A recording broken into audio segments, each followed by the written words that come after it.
Good evening, everybody, and welcome to the Bible Basics Bible Study. Hey, Barbara's here. Good to have you here. I tell you, folks, I almost did this from my dining room tonight because it is quite cold outside, and we were getting some sleet earlier, and I wasn't sure if it was going to start freezing or not. First good cold weather we've had here, and the first non-liquid precipitation. Hello, John. Welcome. So, you guys who know me know that I like non-liquid precipitation. Looking forward to some snow this year. All right, so those of you who are members of Otterbein, if we have to cancel worship for any reason due to snow or ice or whatever over the winter months, you'll be getting the worship service coming to you from my home studio, which right now is my dining room and hopefully will be the living room by then. Rob, Tony, and Gene are here from Oakville. Hey, yeah, be sure to say hi wherever you are if you're willing to do that. I want to let you know that I'm thinking I'm not going to do a class next week. It's Thanksgiving week next week, and I'm thinking that I'm going to take a couple of days off next week. Maybe I better check the employee handbook and see what the procedure for doing that is. I'll still be reachable. I'm not going anywhere if I do that. Hello, Cindy. Welcome. So tonight's lesson was long. It took a long time to paraphrase it, and I had a lot going on today here in the congregation, so I got it out pretty late today. I apologize for that. I'm going to be winging the conversation a little bit, but it's a great story, and that's why it took so long. Lots of things we can talk about it. But first, let's go ahead and have a word of prayer, shall we? Gracious God, may the words of my mouth and the meditations of our hearts be acceptable in your sight, for you alone are my rock and my redeemer. Amen. All right, so we are hello, Sandy. We are into the 11th lesson now here in Exodus, and we are moving into the story of the Exodus itself that the book takes its name from. And tonight we're going to be hearing a little bit of chapter 12, a little bit of chapter 13, and pretty much most of chapter 14. Hello, Stella. Good evening. And I've tried to preserve the flavor of the original language while making it, as always, easier to understand. So let us begin. Listen for the word of our Lord from Exodus chapters 12, 13, and 14. The Egyptians urged the people to leave quickly because they thought they were all going to die. The people took their dough before it had a chance to rise. Their bread pans were wrapped up in their clothes on their shoulders. The Israelites did what Moses said. They asked the Egyptians for jewelry, silver, gold, and clothing. The Lord made the Egyptians respect the people, and they gave them what they asked. They cleaned out the Egyptians. The Israelites traveled from Ramses to Succoth. There were about 600,000 of them, not counting children. A mixed crowd went with them, and they had a lot of livestock.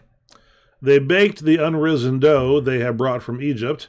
It wasn't leavened because they were kicked out of Egypt and couldn't wait. They hadn't prepared any food. Israel had lived in Egypt exactly 430 years.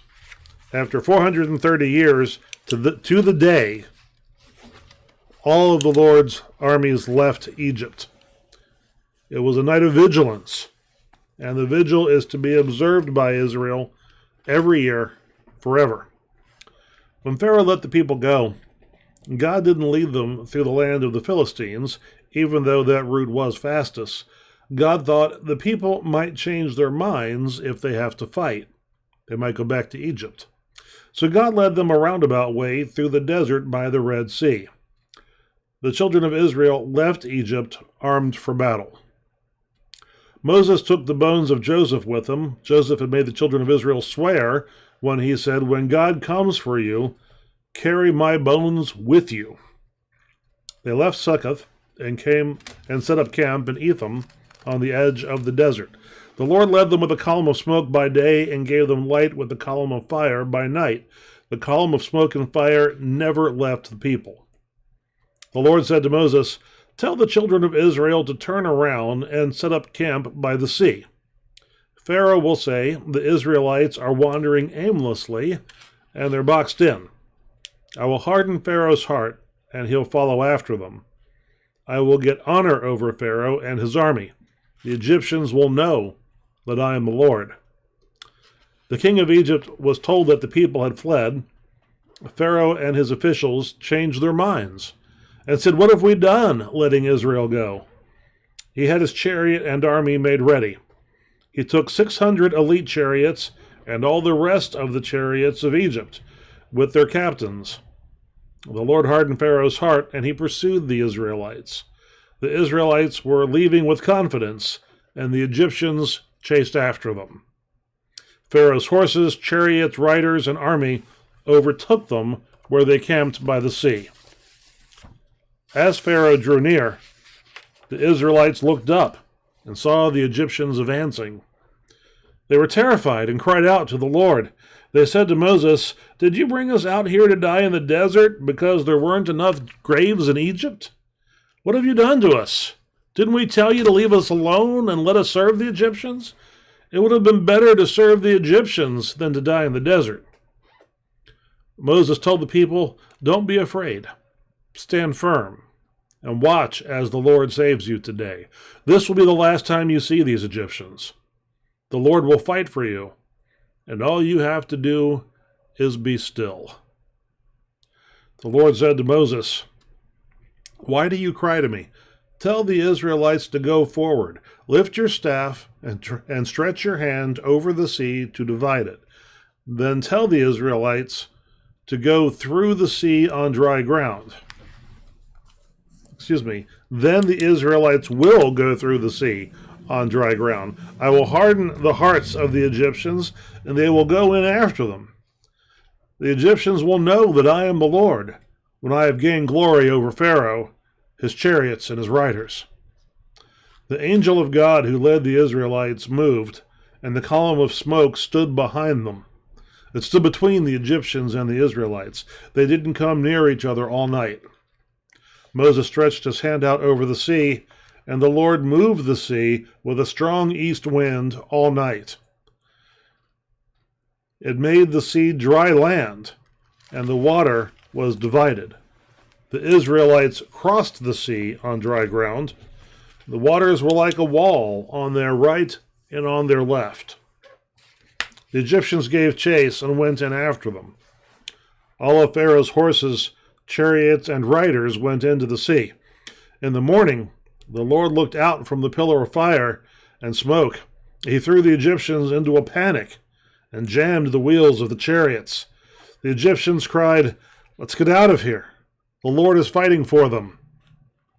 The Lord said to Moses, "Stretch your hand out over the sea, so the water will come back over the Egyptians, the chariots, and the riders." Moses stretched his hand out over the sea. At dawn, the sea came back. As the Egyptians fled, the Lord threw the Egyptians into the abyss. The water returned and covered the chariots, their drivers, and all of Pharaoh's army. Not a single one was left. But the Israelites walked through on dry land. The water was like walls on their right and on their left. That day the Lord saved Israel from the Egyptians, and Israel saw the dead Egyptians lying on the shore. They saw what the Lord did to the Egyptians, and they feared the Lord. They believed in the Lord and in his servant Moses. Sorry, there were so many typos in that. Jeez. As I said, I had a lot to do. I was working as fast as I could. So, reflections. This story is the most interesting. The most interesting. How do you pick a most interesting story in the Bible? This story is particularly interesting to me because this is one of the places where it is most clear that these early books in the Old Testament were compiled from earlier books and from oral tradition as well. Now, I know that idea shocks some people, and I know that in conservative circles, the tradition is that all 5 books were written personally by Moses. But I want to point out that the books themselves do not say that anywhere. They're not. They don't claim to have been written by Moses. They don't claim to have been dictated to him by God. They are just the books of the story of ancient Israel. And as Christians and as Methodists, we believe these books were inspired by God, but that doesn't just mean the originators were inspired by God. It means that the people who preserved them over time were inspired by God, and the people that compiled them. So you may remember in the well, I won't go back all the way to Genesis. So in this story here, yeah, I don't read Hebrew, but people who do have determined that some of the language in it is older than some of the language in it. But also, if you look at it just in the English translation, you'll see something interesting. You'll see that there's two stories about how the sea became dry land. It starts off saying that God sent a wind that blew all night long and pushed the waters back so that the Israelites could cross over. And then the very next it says that no, it didn't push them back to one side because you know how wind works. It can push shallow water back. It says no, the water separated as walls. So two different accounts of what it looked like, and which was it? We don't know. And the people who put the Bible in its current form, to their credit, included both versions, so that both versions would be preserved for all time, and both are spectacular. I don't think that the wind blowing the water back is any less spectacular than the walls on either side. But this reminds us that these stories are 4,000 years old, at least. They're very, very old stories. It's spectacular that we have them at all. And of all the stuff from that ancient time, these are by far the best preserved of any documents that are 4,000 years old. Or the current form of them are probably about 2,500 years old.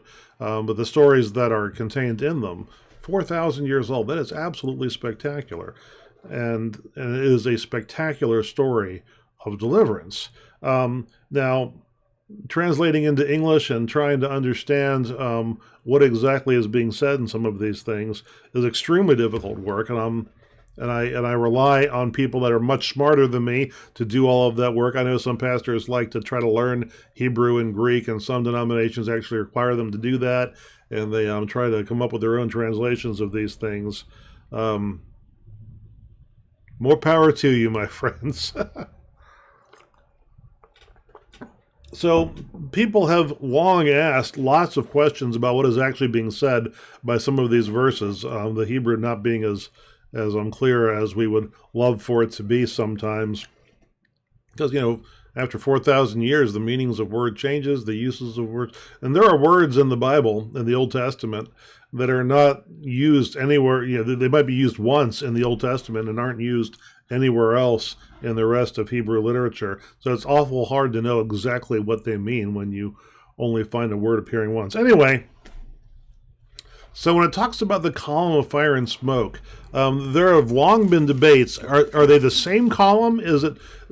Most of the tradition has said that there's one column that looks like smoke by day and like fire at night. Other traditions have said, no, there's two columns.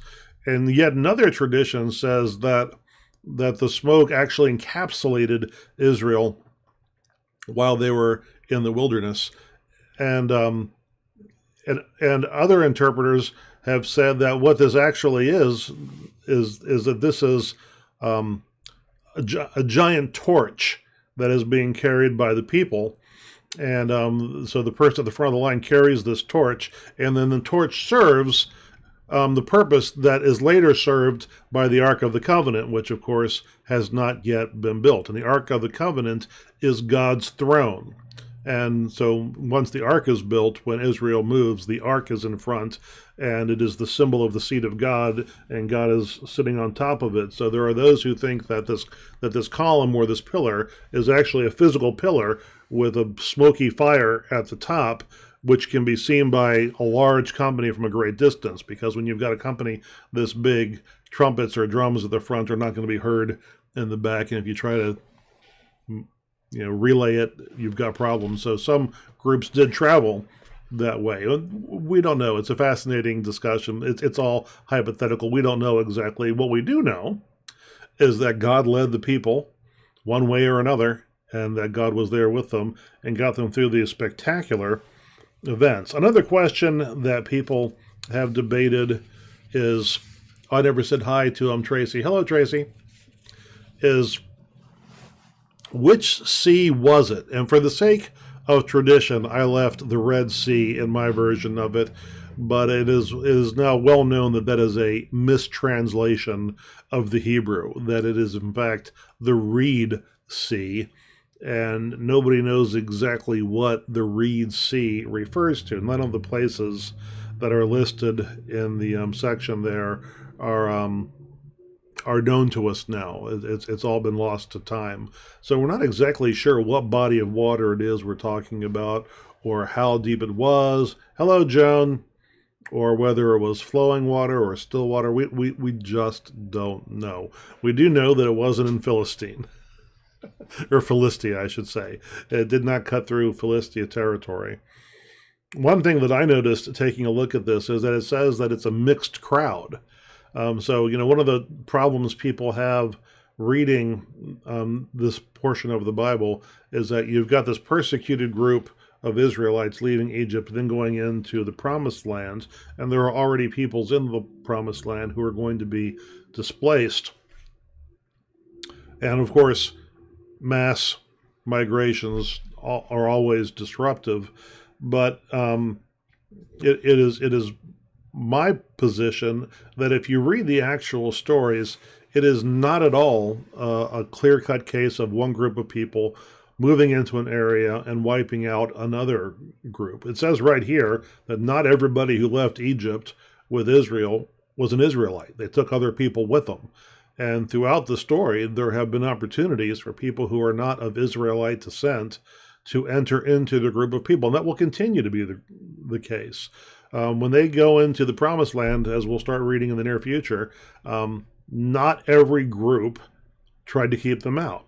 They didn't end up going to war with every group, and they didn't end up entirely cleansing the land. Some of those peoples were absorbed into Israel, and that's good, right?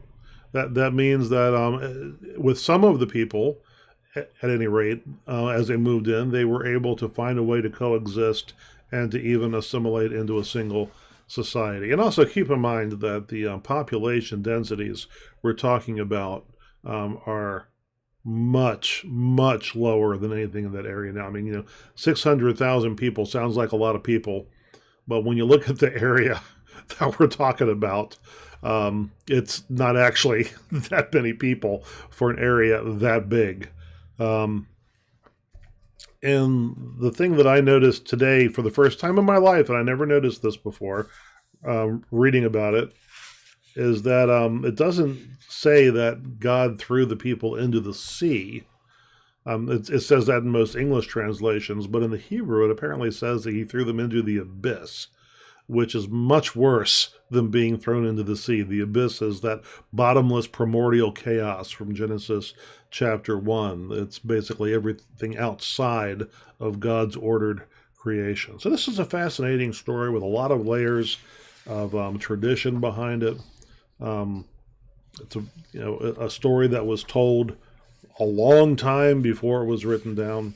There are archaeologists out there today, secular archaeologists, particularly Egyptian archaeologists, who will tell you that this story has no basis in history at all, that it's all the stuff of myth, and that we should read it that way.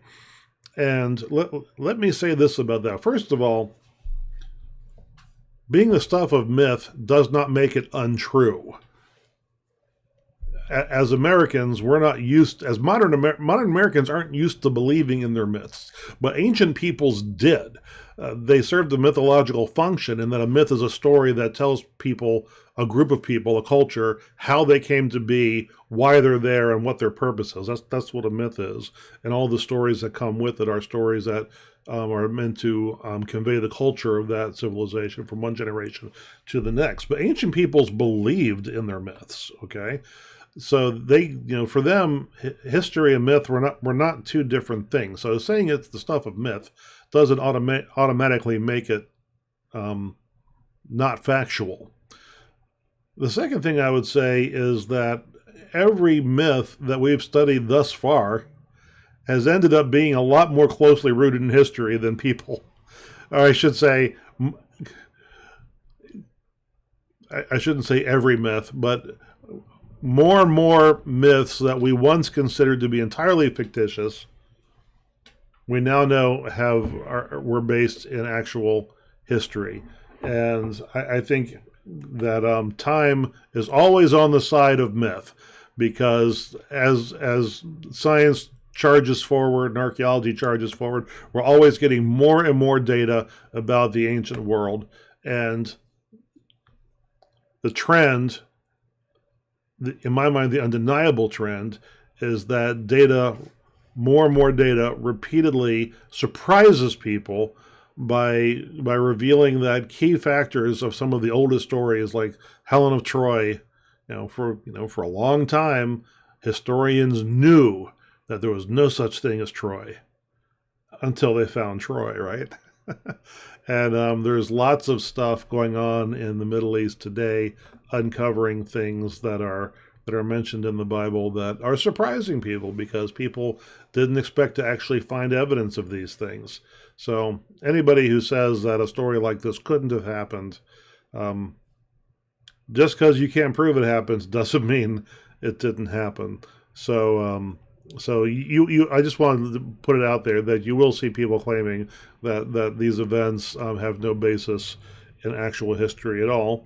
And I'm going to tell you that I think they do, that these are very, very old memories that have been preserved for us, but more importantly, that these are stories that have been preserved for us for the purpose of conveying meaning from one generation to the next. That's what makes people different from every other animal on the face of the planet. That's what I'm coming to believe is the image of God in us, is that we don't just take history in the moment as it comes to us. We learn from history by conveying stories about it. Our brains are storytelling machines. It's how we understand everything. It's how we figured out the whole thing about cause and effect and correlation. We write stories, and we have written stories. Well, we told them first, then we started writing them down. Ancient stories are there for a reason, and those of us who are people of faith believe that God had a role in inspiring those stories. Even the stories in the Bible that are fictitious, Jesus told parables, that he made those stories up. That doesn't mean that the meaning of those stories is not true. To say that a story is inspired means that it's God's story and that God has given it to us. And so it doesn't matter whether the wind blew and pushed the water back. It doesn't matter if they were as a side. It doesn't matter as walls. It doesn't matter if it was some combination of the two. It doesn't matter if we're talking about like a cyclone with fire and smoke in it, or somebody carrying a column that has fire and smoke at the top. The meaning of the story is the same, no matter how you take apart the details. So, all right, so those are my reflections on the story. What does the story tell us about God? It tells us that God keeps his word, that you shouldn't test him, and that God will save his people. We talked in church a little bit on Sunday, quite a bit on Sunday, about what it means to say that God saves people. That wasn't the language we used. God's promises are to history, and they play out over the course of history. When God says, I've got great plans for you to do you good, he's talking about us as a people, not me as an individual. Each person has their role to play in that. So God makes promises to his people, and he makes good on the promises that he makes to his people. And keeping those promises and those giant acts of salvation, like bringing the people out of Egypt, they do not depend on the strength of our faith. As you can see in this story, Moses and his faith is at a very different place than the rest of the people with their faith. They're constantly regretting having listened to the prophet. So Moses is at a different place. And yet God is faithful to the promise he has made to the people. And of course, he didn't make the promise to them. He made the promise to their ancestors. So what does this story tell us about ourselves? The peculiar thing, I'm saying it's peculiar. It's actually not peculiar. This is what people are like. Reading the story as a child, reading the story as a teenager, reading the story as an adult, it always confounds us that the people keep saying they wish they had stayed in Egypt. Everything they have seen God do in Egypt, everything they have seen God do bringing them out of Egypt. This is not the last time they're going to say this. After they have crossed the Red Sea, when they're out in the wilderness, they're going to keep saying, we should have stayed in Egypt. Part of that storytelling thing that our brains do is nostalgia. And there's a good thing about nostalgia. Nostalgia allows us to remember the past as being better than it actually was. This is a universal human trait. There are exceptions to the rule. People who suffer from clinical depression often have very different memories of the past, ways of understanding the past, and often not accurate memories of the past. But most people remember the past as being better than it actually was, and that helps us move forward with life. It helps us make peace with the past and events of the past. We look back at the good old days, but it's not an objective look back at the good old days. So when the people are suffering in the wilderness, they look back at the days in Egypt and they think those were our glory days. And they have to keep being reminded that they were not the glory days. They were slaves in Egypt. And they say, oh, well, it would be better to go back to being a slave than to deal with this now. It's kind of like when you hear folks say, I wish I hadn't lived long enough to see days like this. My grandmother used to say that when her kids were fighting with each other. Whenever we had really bad arguments, she'd say, I wish I hadn't lived long enough to see this day. That's not true. She was very happy to be there with us. Just in that moment, she felt that way. But yeah, so this is something that people still do. They look back on things being better than they are, better than they were. The problem is when that prevents us from moving forward. And so nostalgia can become dangerous when the future is threatening to us. And I'm assuming that there have been times, I know there have been times when the future was not threatening to people. I mean, you look at all the art from the 50s, all the futurism from the 50s, all of the science fiction from the 50s, they depicted utopian futures. They envisioned the progress of science and democracy, making it all the way around the world and going out to the stars, and very optimistic views of the future. And there were times in the 19th century that were very much like that as well. After the in the very early 20th century, we were working toward racial equality in this country. There was no more slavery. Blacks, at least on paper, had the right to vote everywhere. The women had gotten the right to vote. Big strides were being made against to deal with alcoholism and its effects on families and on society. People had a very optimistic view of the future. People were wondering out loud whether or not the kingdom of God was at hand. And then World War I happened, and people got pessimistic again, and that stayed for a long time. So when pessimism is palpable, when fear is palpable, that's when nostalgia becomes dangerous, because it freezes people and prevents them from moving forward. They want to move backward. Well, you can't heal moving backward. The only way to heal is to move forward into a better tomorrow. So that's the thing that we still deal with today. I might have already told this story here. I don't remember. I grew up in Prince George's County, and Marriott Corporation started in Prince George's County, and I'm talking too long. Marriott wasn't always a hotel company. They used to be a restaurant company, and they had various chains of restaurants in the D.C. area. They have Happy Parker's Fried Chicken, which we had before Kentucky Fried came to this market. They had the Mighty Mo Drive-In, which we had before McDonald's came to this market. They had the Hot Shop Cafeteria, which was their, I'll call it fast casual format. And they also had the Hot Shop restaurant. And my parents used to go to the Hot Shop all the time when they were younger, and they'd tell us all these stories about how they'd get the Mighty Mo burger and the Teen Twist sub. And so, there weren't that many of them left, so going to one was a treat for us when we were kids. So when I was in my early 20s working with the Boy Scouts down in Bethesda, the last Hot Shop restaurant had announced that it was going to close. This would have been around 1993. And there's a guy in the cubicle next to me. I said, hey, you want to go up the street, get lunch at the Hot Shop before it closes? And he said, no, you go. I've got bad memories from that place. And I said, my parents had great memories from that place.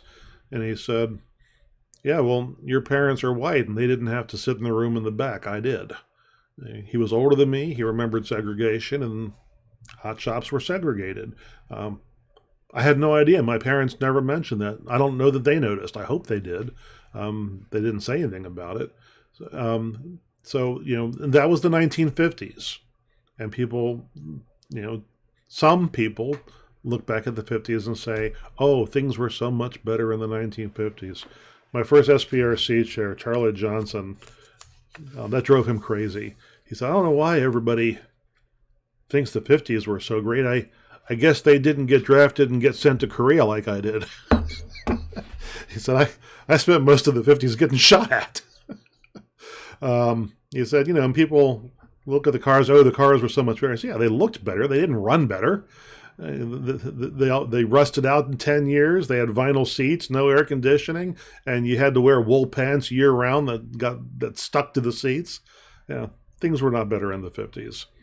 But when people think they are, it prevents them from moving forward into the 2020s or the 2030s. All right, I've talked too long about that.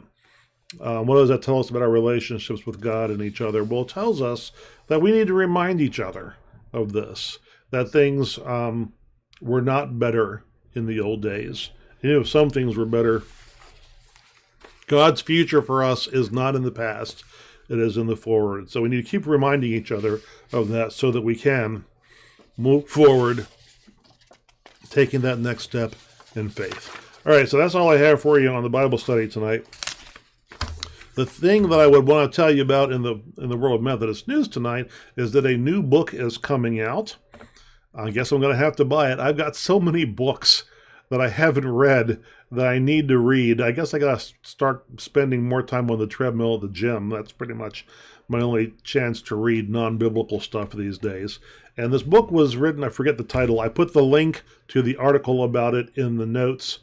So you'll be able to see that when the Bible study is over on YouTube and on Facebook. There'll be a link there that you can click, and it will take you to the UMM site article about this book written by Dr. Lovett Weems and Dr. Doug Poe, who were both professors. Doug Poe, I believe, is still there. I'm not sure. At Wesley Seminary. When I knew them, they were at Wesley. I'm not sure where they are these days. They were both in the leadership Doctor of Ministry course that I took, and it was a great, great program. And the book is about how to lead people forward in times like these. And the important thing that they point out is that when you lead an organization like a church, and they write for churches, the future always has to be connected to the past, and there always has to be a sense of continuity with the past. Whenever a church is going to talk about doing something bold or new or heading in a new direction, first of all, it has to be rooted in what the church is already doing, what the church has done in the past, if it's going to work. And the other thing is that while you're doing that, you have to continue to invest heavily in the basic functions of the church so that you are continuing to nurture the people that you're trying to lead, because you're asking them to do something new and innovative and bold. That means you have to be caring for them and their souls and their bodies while you do that, because they're under stress they're under stress while you're doing this. So you have to meet all of those needs. So take a look at the article. It's the longest article I've ever seen them post on UM Insight. It's an in-depth interview with Dr. Weems and Dr. Poe. And I encourage you to take a look at it and read it. If not, buy the book. All right. That is all I have for you tonight, folks, and it is after 8:30 now. Thank you for joining, and like I said, next week I don't anticipate having a class. I might post a short video reminding folks that I'm not having a class next week. I'll see you back here in 2 weeks if I don't see you in church first. So until next week, let's finish up with the Serenity Prayer. Tracy says thank you. Thank you, Tracy. Let us pray. God, give me grace to accept with serenity the things that cannot be changed, courage to change the things which should be changed, and the wisdom to distinguish the one from the other, living one day at a time, enjoying one moment at a time, accepting hardship as a pathway to peace, taking, as Jesus did, this sinful world as it is, not as I would have it, trusting that you will make all things right if I surrender to your will, so that I may be reasonably happy in this life and supremely happy with you forever in the next. Amen. All right, brothers and sisters, thank you for joining tonight, and I'll see y'all when I see y'all. Happy Thanksgiving.